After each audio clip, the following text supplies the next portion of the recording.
The morning air was crisp against my face as I stood at the edge of Lookout Point.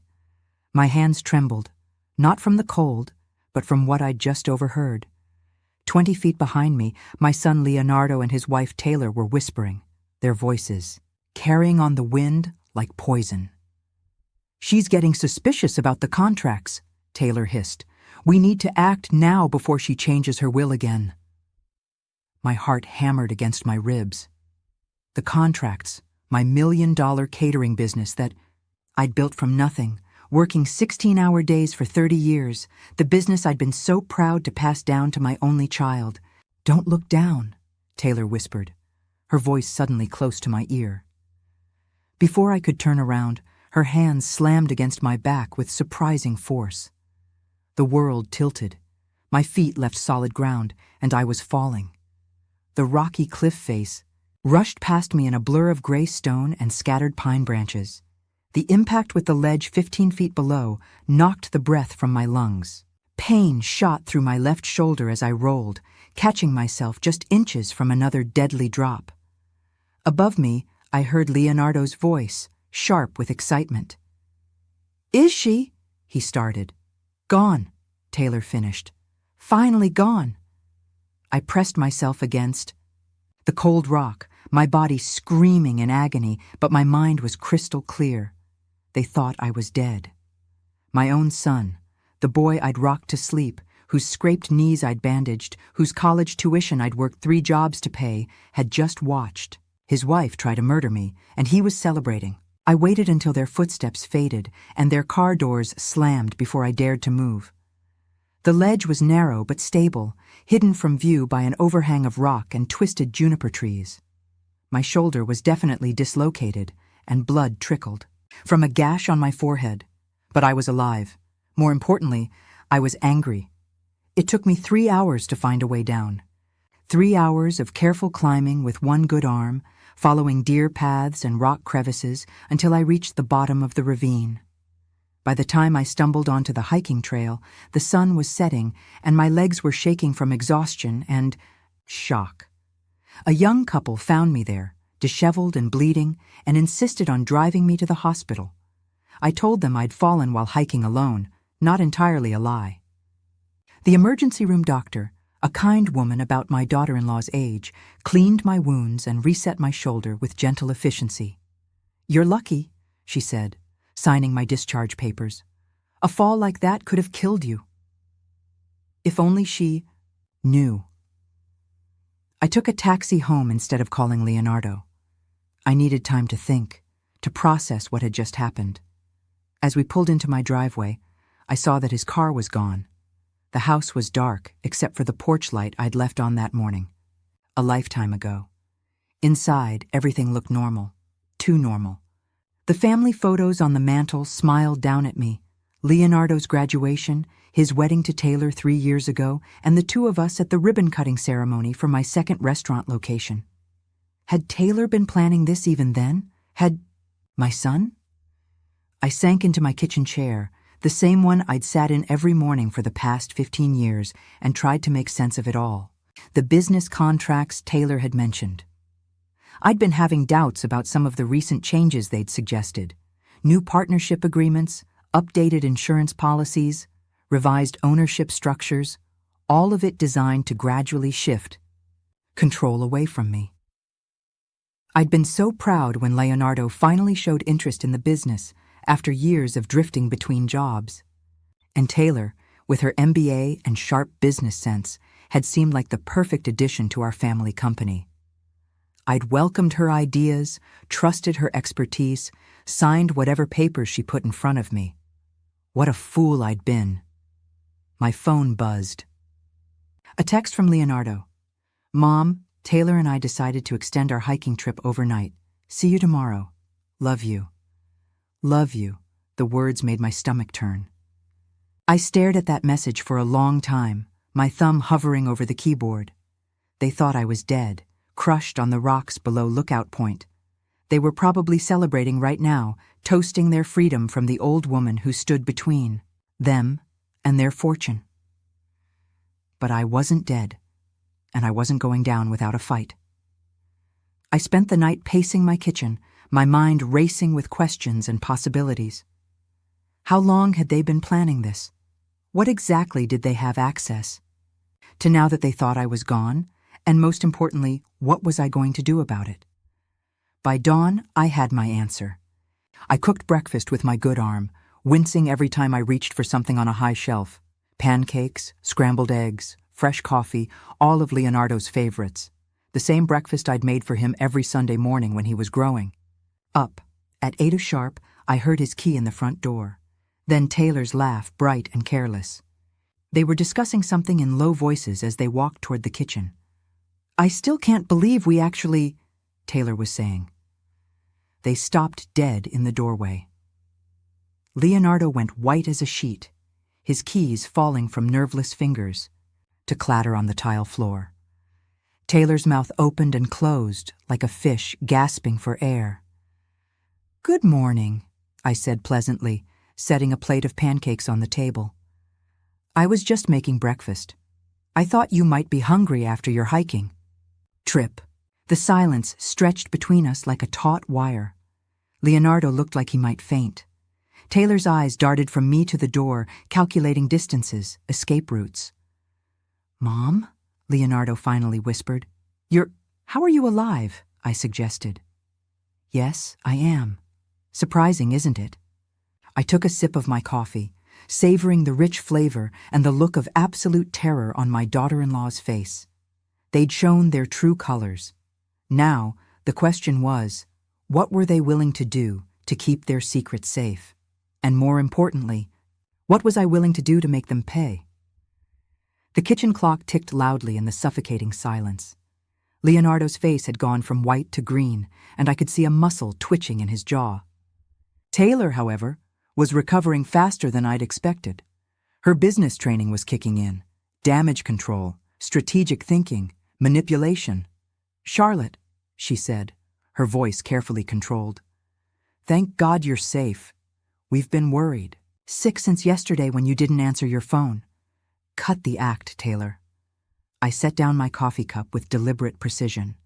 I heard everything, every single word. Leonardo stumbled backward, gripping the doorframe for support. "Mom, I don't know what you think you heard, but I think I heard my son's wife push me off a cliff while he watched." My voice was steady, but inside my heart was breaking all over again. "I think I heard you celebrate what you believed was my death. I think I heard you discussing my business contracts like they were your inheritance." Taylor's mask slipped. For just a moment, and I caught a glimpse of something cold and calculating in her eyes. Then she was back to playing the concerned daughter-in-law.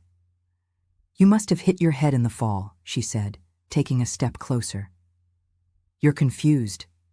We would never." "Stop." The word cracked like a whip. "Just stop lying to me." I pulled out my phone and played the voice recording I'd made during my sleepless night. My own voice, shaky but clear, recounting everything I'd heard and experienced. Insurance. I'd learned in 30 years of running a business was everything. Leonardo made a choking sound. Taylor went very still. "Now," I continued, "we're going to have an honest conversation for the first time in years. Sit down." They sat. Leonardo looked like a broken man, tears streaming down his face. Taylor sat rigid, her mind clearly working furiously behind those cold eyes. "Why?" I asked my son. "I gave you everything. Love, support, opportunities. I was handing you the business I built from nothing. Why wasn't that enough?" Leonardo's shoulders shook. "Mom, I never wanted—" "It wasn't supposed to," Taylor said. "Don't you dare blame her." I snapped, surprising myself with my venom. "You're a grown man, Leonardo. You made your choices." But even as I said it, I was watching Taylor's face, seeing the way she subtly shifted away from Leonardo, already preparing to sacrifice him if necessary. How had I missed this? How had I welcomed this viper into my family? "Tell me about the contracts," I demanded. Taylor finally spoke, her voice crisp and professional. "Charlotte, You're clearly traumatized. Perhaps we should call a doctor. The contracts, Taylor, the ones you've had me signing for the past year. Leonardo looked up, confused. What contracts? I felt a chill run down my spine. Taylor's expression flickered, annoyance at Leonardo's ignorance. He didn't know. My own son didn't even know the extent of his wife's manipulation. Taylor, I said quietly. Show him. She didn't move. Show him, I repeated, or I will. I walked to my home office, my injured shoulder protesting every movement, and returned with the folder I'd been reviewing just days before. The folder that had first raised my suspicions. Partnership restructuring, I read aloud, spreading the papers across my kitchen table. New insurance beneficiaries, revised power of attorney agreements, all signed by me over the past 18 months. I looked at Leonardo. Did you know that according to these documents, if something happened to me, Taylor would become the primary beneficiary and controlling partner of Grayson Catering? Leonardo stared at the papers like they were written in a foreign language. But Mom, you said you were leaving the business to me, to us. I thought I was, I turned to Taylor. But apparently your wife had other plans. Taylor stood up, abruptly, her chair scraping against the tile. This is ridiculous. You're clearly having some kind of breakdown, Leonardo. We should go. Sit down, I said firmly. We're not done. Actually, we are. Taylor's voice turned sharp, businesslike. You can't prove anything. You have no witnesses to whatever you think you heard at that cliff. And if you try to make accusations, people are going to think exactly what I just said, that you're having a breakdown. A paranoid old woman making wild claims about her loving family.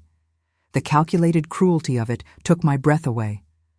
But what hurt more was that she was right. It would be her word against mine, and she had youth and credibility on her side. Leonardo was staring at his wife like he'd never seen her before. Taylor, what are you saying? Are you saying you actually— I'm saying your mother fell while hiking and is now confused and making accusations, Taylor replied smoothly.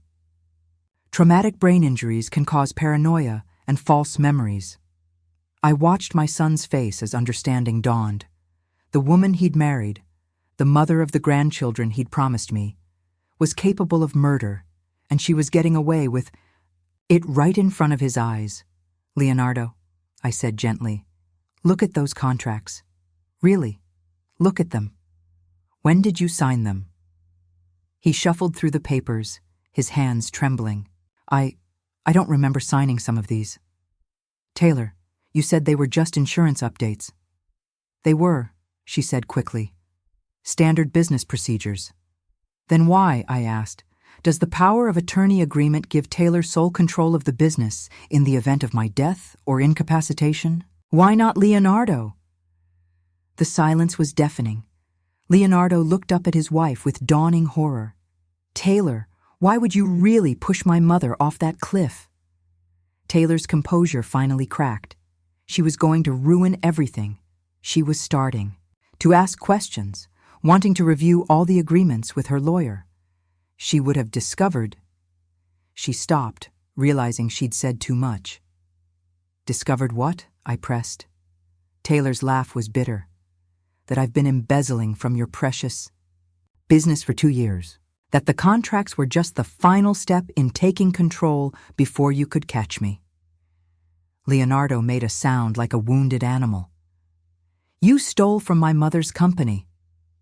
Our company, Taylor corrected. The company that should have been mine, from the beginning. Do you know what it's like, Leonardo?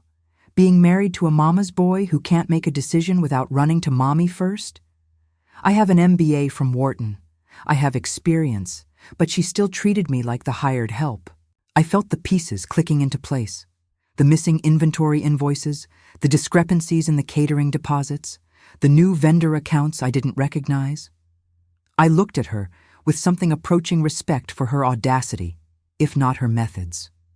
How much? $230,000, she said defiantly, over 24 months.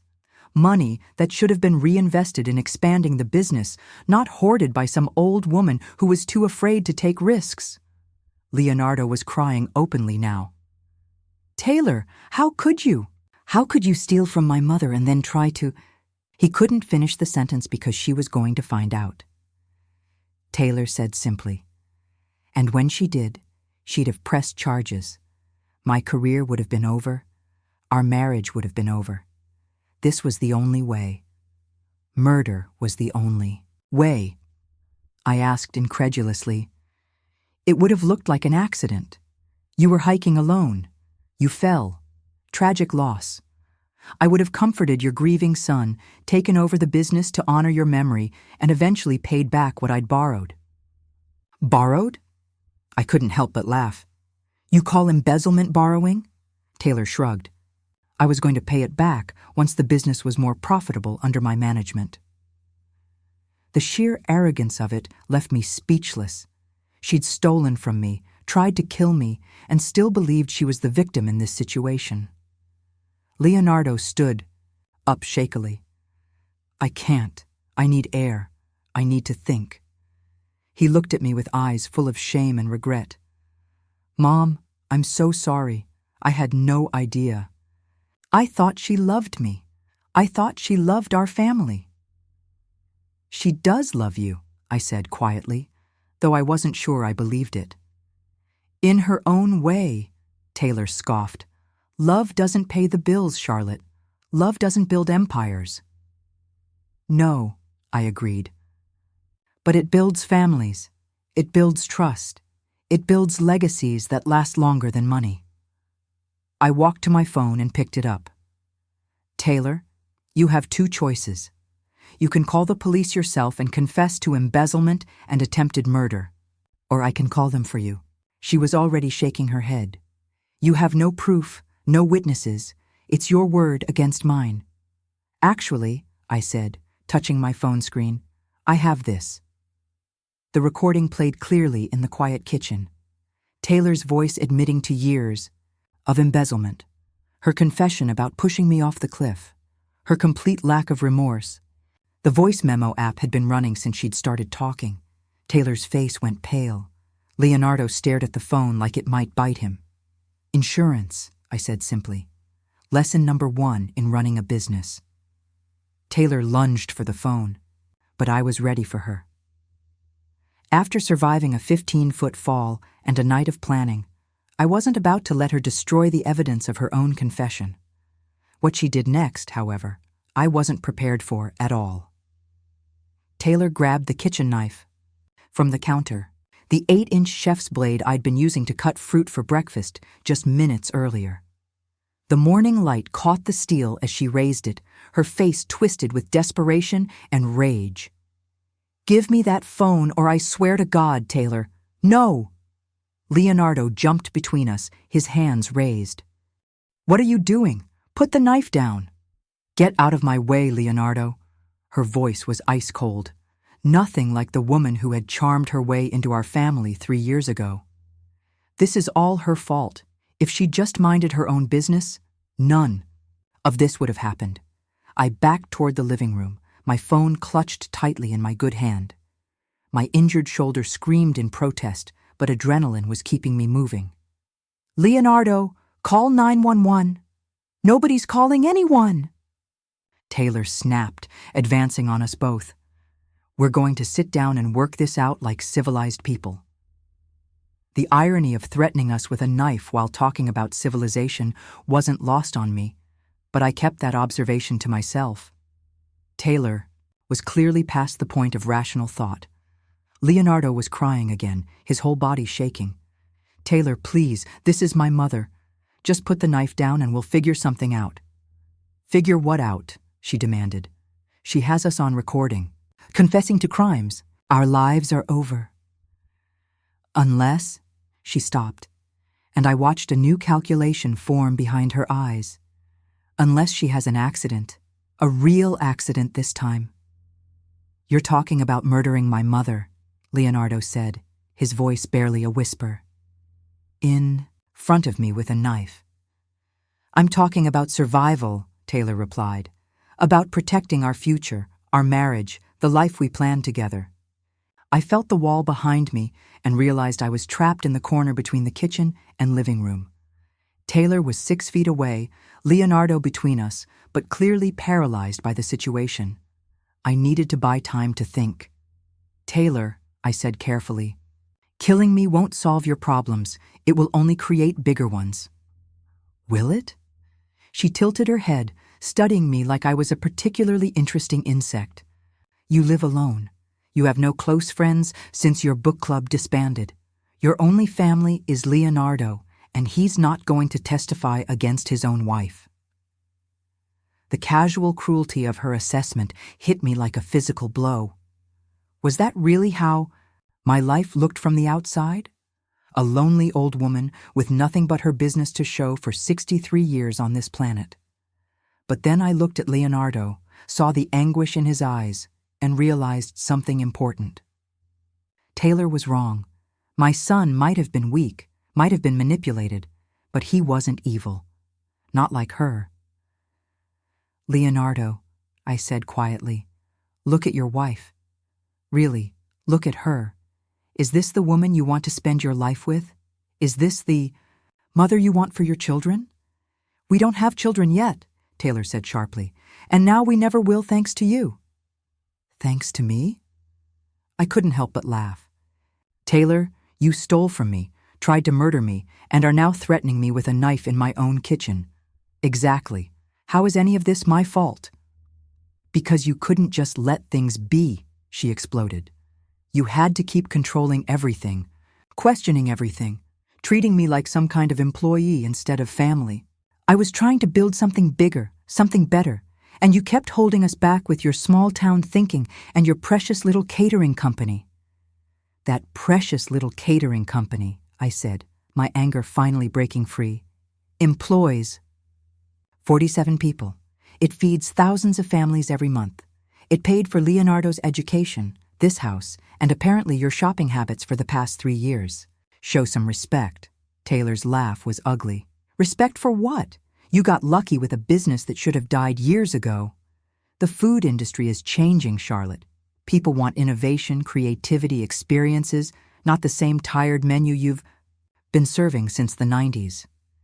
Despite everything, that criticism stung. I'd been wondering lately if maybe the business was becoming outdated, if younger competitors were passing us by.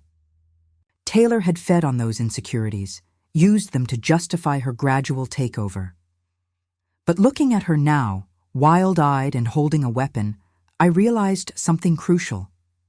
She might have business degrees and modern ideas, but she had no integrity, no loyalty, no understanding of what actually made a business successful in the long run. "You know what, Taylor?" I said, straightening my spine despite the pain. "You're probably right about some of those things. The business could use updating, new menu items, better marketing, fresh approaches. But you know what?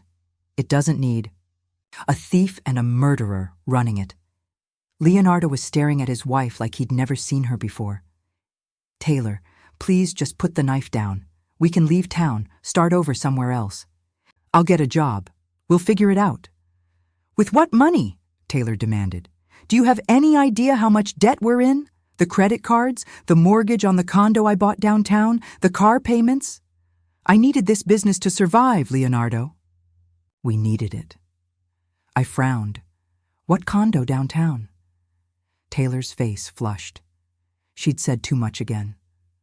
"Taylor bought a condo 6 months ago," Leonardo said slowly, pieces clicking together in his mind. "She said it was an investment property. Said she was going to rent it out for extra income." "Let me guess," I said. "She paid for it with money embezzled from my company." The silence was answer enough. Leonardo sank into a chair, the fight going out of him completely. "Oh God, Taylor, what have you done to us? I've been trying to secure our future," she screamed. "Which is more than your mother ever did. She was content to let the business stagnate while she played the martyr, working so hard, sacrificing so much. It was pathetic." "That pathetic woman," I said coldly, "built everything you've been stealing from, and now you want to kill her to cover up your crimes." Taylor turned the knife in her hand, testing its weight. I want to survive. That's what people like you don't understand. Sometimes survival requires difficult choices. Murder isn't a difficult choice, Leonardo said, his voice hollow. It's evil. Don't be naive, Taylor snapped. Your mother's death would solve all our problems. The recording goes away. The embezzlement investigation never happens. And we inherit $1 million business free and clear. It's not personal. It's practical. I felt my phone buzz in my hand. A text message.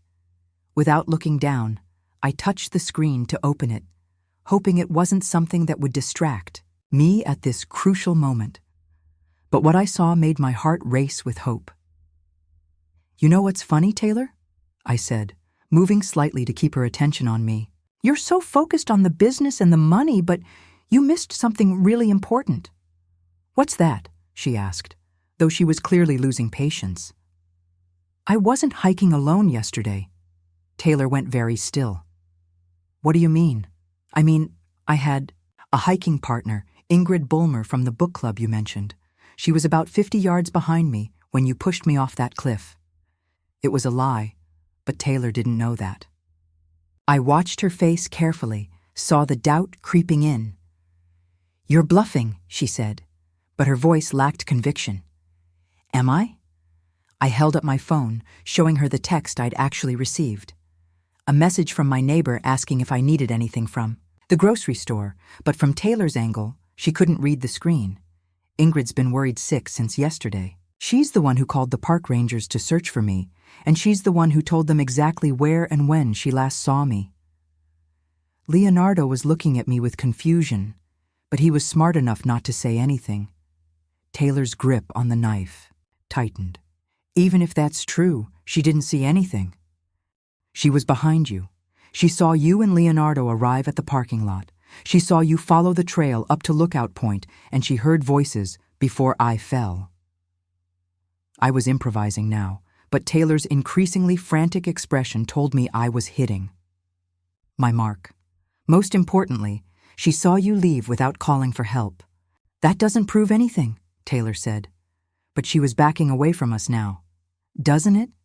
An innocent couple would have called 911 immediately when their hiking partner fell off a cliff.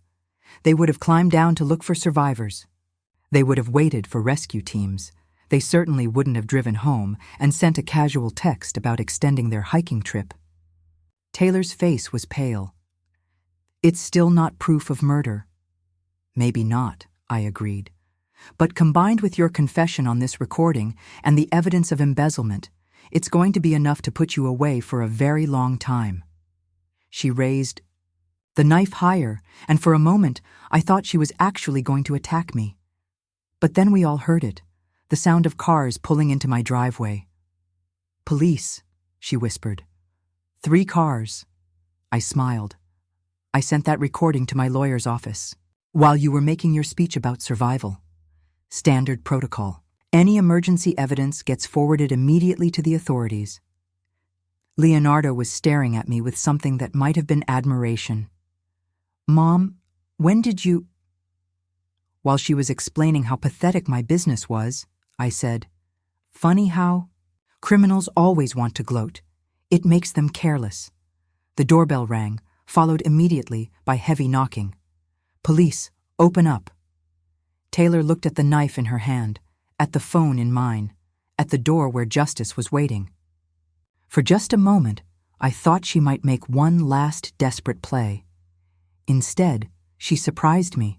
She set the knife on the counter, walked to the front door, and opened it with her hands raised. Officers, she said calmly, her business persona sliding back into place like a mask. I think there's been a misunderstanding. But as Detective Rodriguez stepped into my kitchen and surveyed the scene, the knife on the counter, my obvious injuries, Leonardo's tear-stained face, and my phone, still recording, I could see in his eyes that he wasn't buying Taylor's act. Some misunderstandings, after all, are perfectly clear.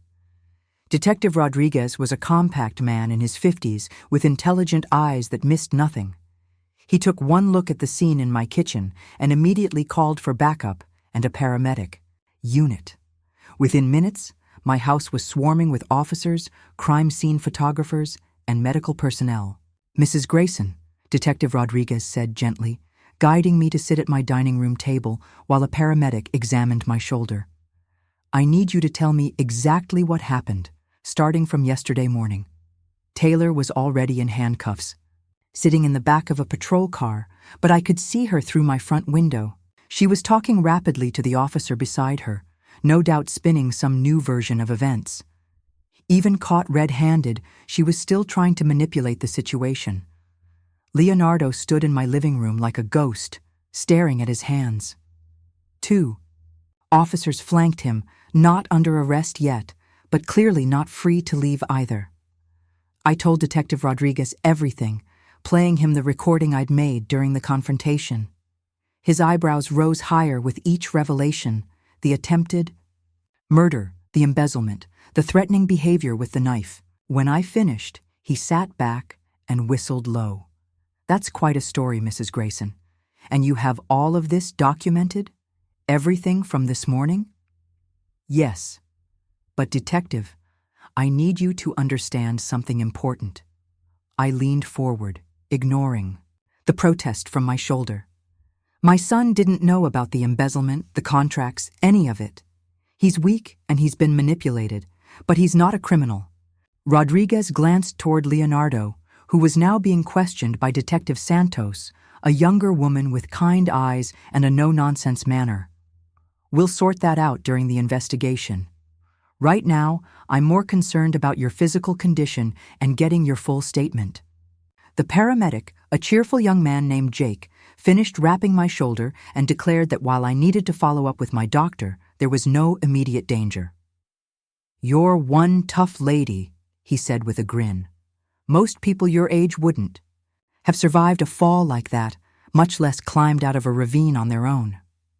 "Your age?" There it was again.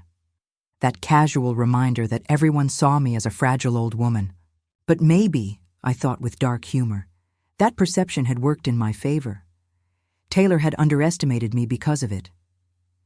"Mrs. Grayson," Detective Rodriguez continued, "I need to ask you about your business records. If Mrs. Taylor Martinez has been embezzling funds as you've described, we'll need access to your financial documents, bank statements, vendor contracts, everything, of course. But Detective, there's something else you should know." I hesitated, then decided full honesty was the only way forward. Taylor was right about some things. My business has been struggling lately. Competition from newer catering companies, changing customer preferences, rising costs. I've been so focused on day-to-day operations that I wasn't watching the books as closely as I should have been. Rodriguez nodded. "That's common in small businesses, especially family operations. Predators like Mrs. Martinez count on that trust and distraction." Through my window, I watched as they helped Taylor out of the patrol car and walked her toward a second vehicle. She looked back at my house once, her expression unreadable. Then she was gone, and I felt something inside me. Tension I hadn't even realized I was carrying finally released. "Mom." Leonardo appeared beside me, his face swollen from crying. "Detective." Santos nodded to Rodriguez and stepped back. Having finished her preliminary questioning, I reached for his hand, and after a moment's hesitation, he took it. "Are you all right?" He laughed bitterly. "Am I all right, Mom? My wife just tried to kill you. She's been stealing from our family for years. She threatened you with a knife in your own kitchen, and His voice broke. "I watched her push you off that cliff, and I didn't do anything to stop it." "You didn't know she was going to do that," I said quietly. "But I should have. There were signs, weren't there? Things I should have noticed." He sank into the chair next to me, his shoulders shaking. The expensive clothes, the new car, that condo. She always had explanations, but they never quite added up. I just wanted to believe her because I loved her. Detective Rodriguez cleared his throat. "Mr. Grayson, I want you to know that based on Mrs. Grayson's statement and the evidence we've reviewed so far, we don't believe you had knowledge of your wife's criminal activities. However, we will need you to come to the station to make a formal statement. Leonardo nodded numbly. Whatever you need. There is one thing, Rodriguez added. Your wife is claiming that yesterday's incident was an accident, that your mother fell while hiking and is now confused about what happened. She's also claiming the embezzlement allegations are false, that she was trying to modernize the business with your mother's permission. But Mrs. Grayson forgot due to her advanced age and recent trauma. I snorted. Advanced age? I'm 63, not 93. She's also demanding a lawyer and refusing to say anything more without legal representation, Rodriguez continued. Which is her right, of course. Detective, I said, what about the recording? She confessed to everything. The recording is excellent evidence, but her lawyer will likely argue that she was under duress, that she was afraid for her safety, and said what she thought you wanted to hear. He held up a hand as I started to protest. I'm not saying I believe that, Mrs. Grayson. I'm just telling you what we're likely to face in court. The weight of what lay ahead settled on me. Months of legal proceedings, depositions, testimony. Taylor would fight this with everything she had, and she was smart and ruthless. The recording was good evidence, but was it enough? What about the financial records? I asked. The embezzlement should be easy to prove if we have the bank statements and contracts. We'll get warrants for all of that, Rodriguez assured me. But Mrs. Grayson, I have to ask, did you sign documents giving your daughter-in-law access to company accounts? My heart sank. Yes. She said they were standard partnership agreements, power of attorney documents for emergency situations. I trusted her. Leonardo made a choking sound. Mom, she used you. We all got used, son. The question is what we do about it now. Detective Santos rejoined our group holding a tablet.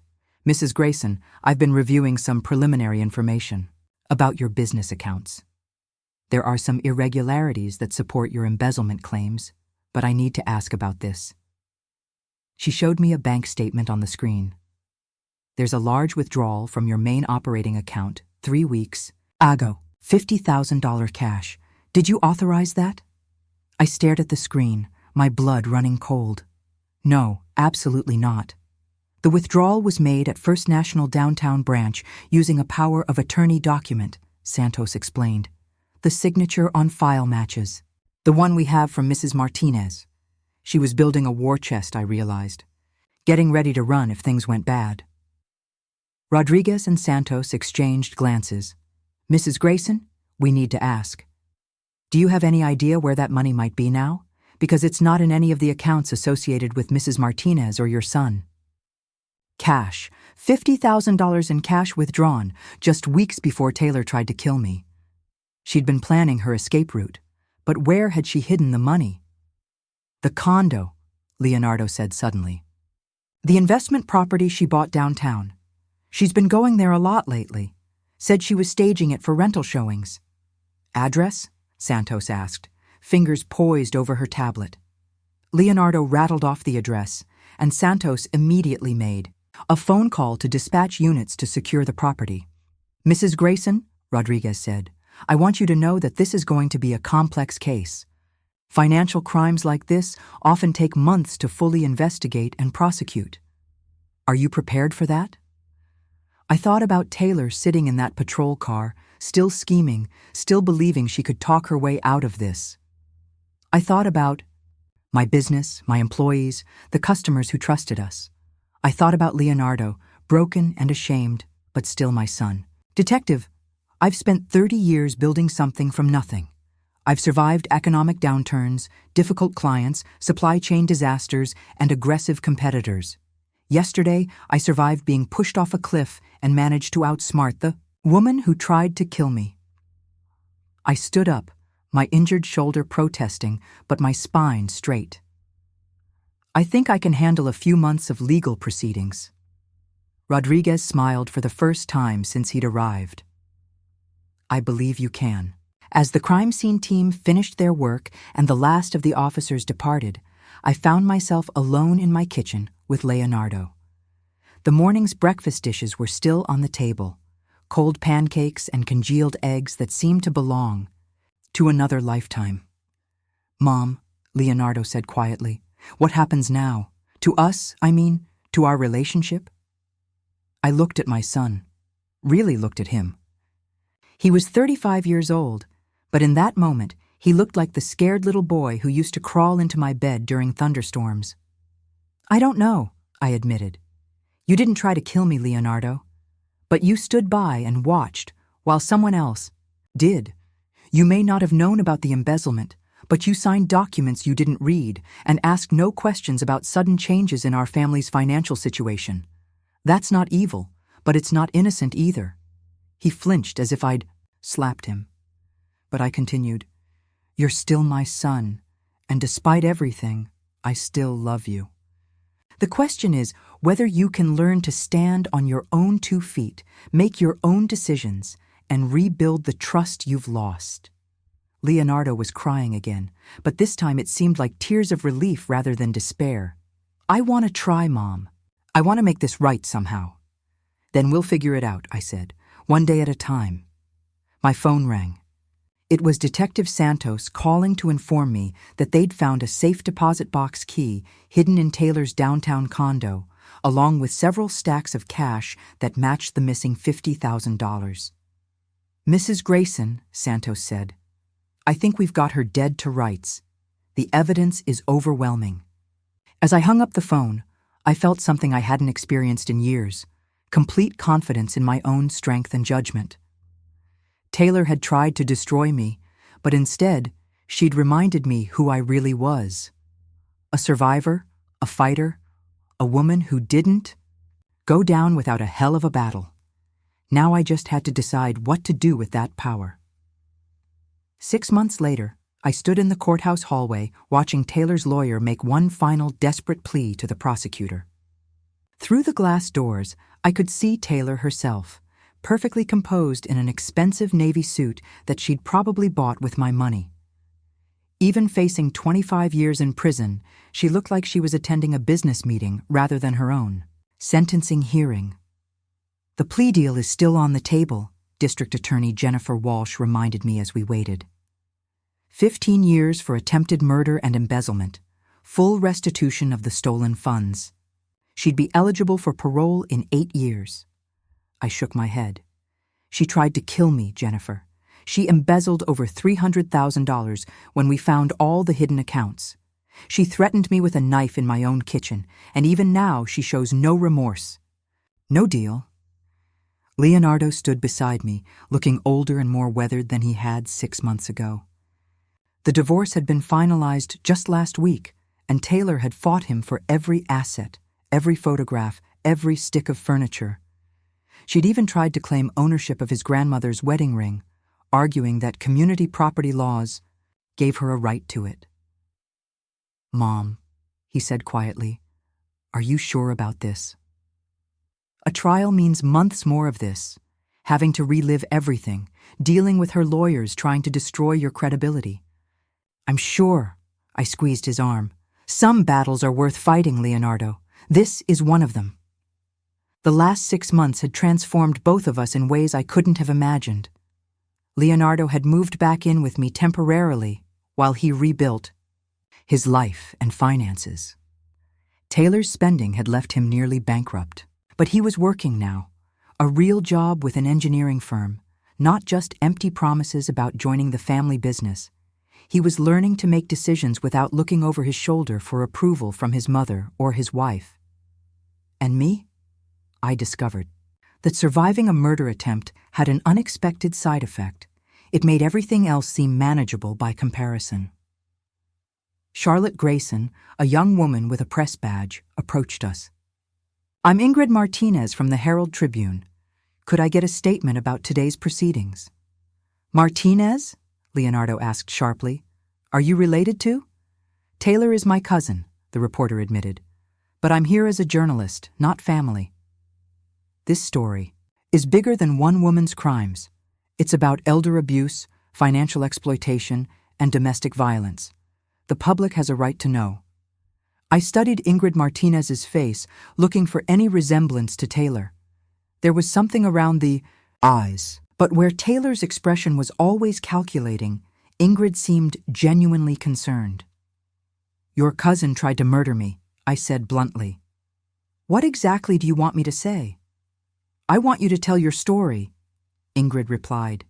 "Taylor's defense team has been spinning this as a misunderstanding between family members, painting you as a confused older woman who misremembered events. But I've seen the evidence. I know what really happened." Before I could respond, the courtroom doors opened and we were called inside. Judge Patricia Henley, a stern woman in her 60s, took her seat at the bench. Taylor sat at the defendant's table. With her legal team, 3 expensive lawyers who'd spent months trying to poke holes in what seemed like an airtight case. "Your Honor," Taylor's lead attorney began, "my client has been the victim of a tragic misunderstanding compounded by a family dispute over business succession. Mrs. Grayson's allegations are the product of confusion and resentment, not criminal behavior." I listened to him paint Taylor as a well-meaning daughter-in-law who'd been trying to modernize an outdated business while caring for an increasingly unreasonable older woman, according to their version of events. I'd fallen accidentally while hiking, suffered a head injury that affected my memory, and then concocted an elaborate fantasy about attempted murder to explain away my own poor business decisions. It was, I had to admit, a clever defense. If not for the recording of Taylor's confession, it might even have been believable. When my turn came to testify, I walked to the witness stand with my head held high. I'd testified twice during the preliminary hearings, but this was different. This was the moment that would determine whether Taylor faced real consequences for what she'd done. "Mrs. Grayson," Prosecutor Walsh began, "please tell the court what happened on the morning of March 15th. I told my story again slowly and clearly.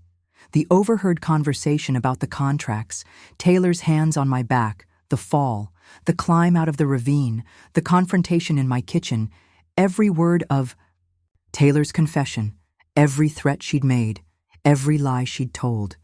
Taylor's lawyer tried his best during cross-examination, suggesting I was confused, traumatized, seeking revenge against a daughter-in-law who'd tried to modernize my business.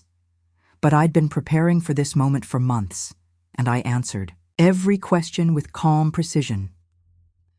"Mrs. Grayson," he said finally, "isn't it true that you resented my client's youth and education? That you saw her MBA and modern business ideas as a threat to your authority?" "No," I replied. "I saw her as a thief and a would-be murderer, and I was right." The gallery murmured, and Judge Henley called for order. When Leonardo took the stand, I held my breath. His testimony was crucial.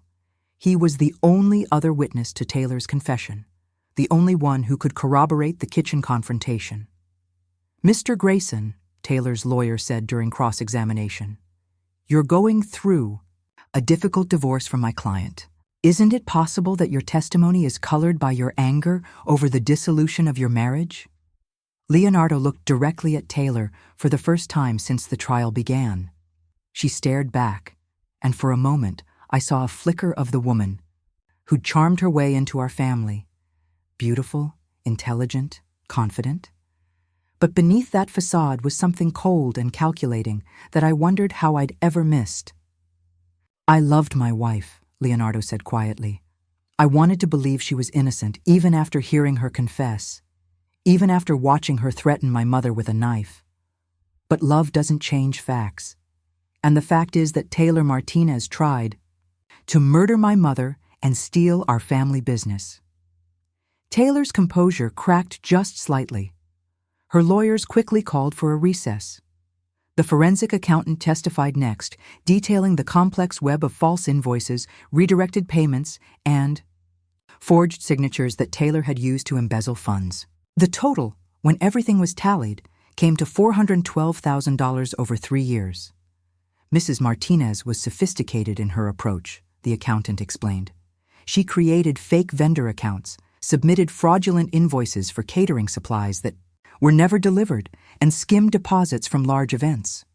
She was careful to keep individual amounts small enough to avoid triggering automatic audits, but the cumulative effect was devastating to the business's cash flow. Detective Rodriguez testified about finding the hidden cash, the forged documents, and Taylor's shifting story as evidence mounted against her. The defense tried to suggest that the investigation had been sloppy, that evidence had been mishandled. But Rodriguez had been meticulous in his documentation. Finally, Taylor herself took the stand. She was brilliant. I had to give her that. Poised, articulate, and convincing in her denial of all charges.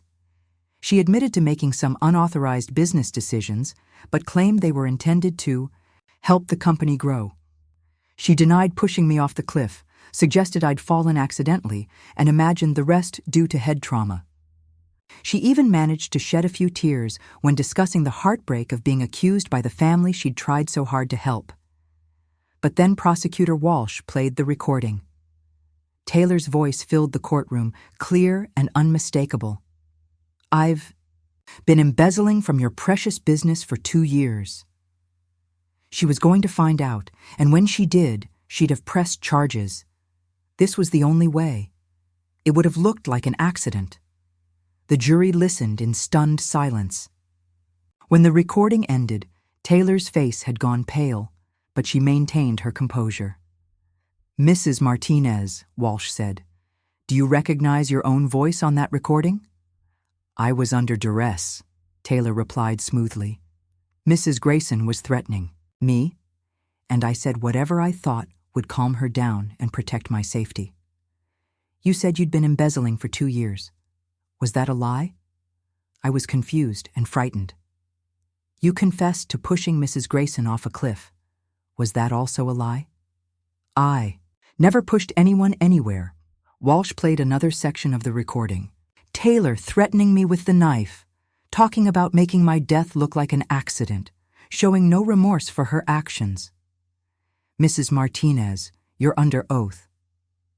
Are you telling this court that your detailed confession recorded in your own voice, describing crimes only you could have known about, was entirely fabricated under duress?" Taylor lifted her chin defiantly.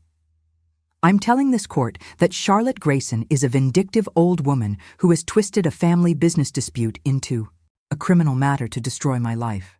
The audacity of it left me breathless.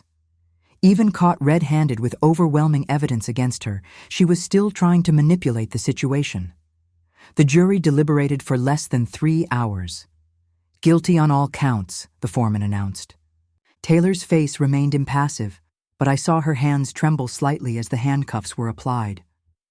Judge Henley scheduled sentencing for the following month, and Taylor was led away without looking back at Leonardo or me. Outside the courthouse, reporter Ingrid Martinez approached me again. "Mrs. Grayson, how do you feel about the verdict?" "Relieved," I said simply. "Justice has been served. What's next for you and your business?"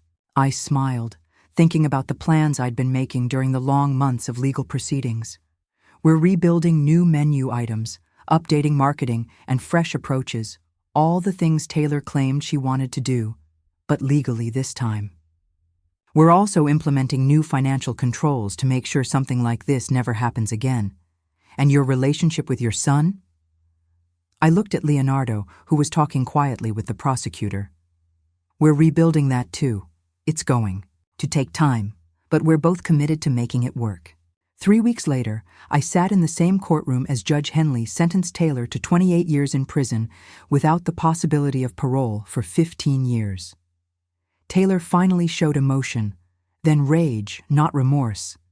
She glared at me as the bailiffs led her away. I knew that if she ever got the chance, she'd try to hurt me again. But I also knew something else. I was stronger than she'd ever imagined, strong enough to survive her first attempt on my life, smart enough to outmaneuver her, and resilient enough to rebuild everything she'd tried to destroy. As I walked out of that courthouse for the final time, my son beside me and my future ahead of me, I realized that Taylor Martinez had given me an unexpected gift. She'd reminded me who I was at my core, a survivor, a fighter, and a woman who refused to be anyone's victim. The cliff's edge had nearly claimed my life, but it had also shown me just how far I was willing to go to protect what mattered most. And that, I thought with satisfaction, was a lesson worth learning at any age.